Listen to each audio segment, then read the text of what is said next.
Mon rôle de chef d'équipe, c'est d'organiser déjà les journées de travail pour les opérateurs. On organise la maintenance, que ce soit aussi bien en préventif qu'en curatif. Et puis pareil aussi, on organise les dépannages sur le réseau.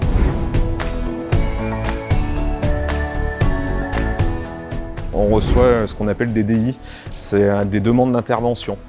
Donc c'est les conducteurs qui nous font des signalements sur leur véhicule avec les soucis qu'ils ont pu avoir sur la journée, qui les ont pas pénalisés pour rouler, mais justement que nous en fait on doit remettre en ordre pour éviter que ça pénalise plus tard. Ces DI en général c'est des bus qui sortent le matin à 7 h du matin, donc même des fois avant, même 6 h 30, donc il faut faire en sorte que tout soit prêt avant leur départ en fait.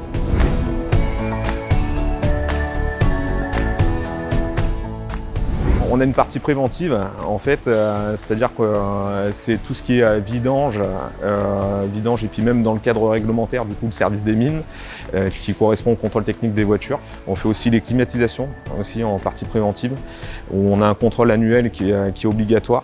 Et après, on a toute la partie curative, où là, c'est quand le bus est tombé en panne, ou quand il y a un voyant qui s'allume, par exemple, où ça nous demande une intervention, et du coup, on intervient sur le véhicule.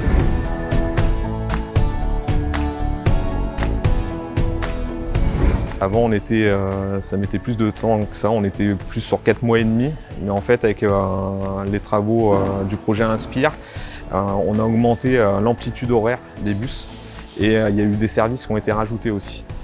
Donc du coup, c'est pour ça qu'aujourd'hui, on fait 10 000 km en 3 mois, en moyenne.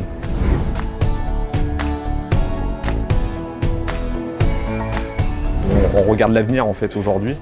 Donc avec le nouveau dépôt, on va avoir une nouvelle énergie avec les nouveaux bus électriques du coup, parce qu'aujourd'hui on a deux énergies, on a le gasoil et le GNV. Donc on va avoir entre guillemets un changement de métier, une évolution des technologies. Alors pour moi je trouve ça super, c'est même un challenge pour nous à relever et je suis content de pouvoir participer à ça. Et en me disant qu'on va y arriver, de toute façon, jusqu'à aujourd'hui, on est capable de tout faire dans notre atelier. Et donc, c'est pas l'électricité qui va nous faire peur non plus, et on sait qu'on va y arriver.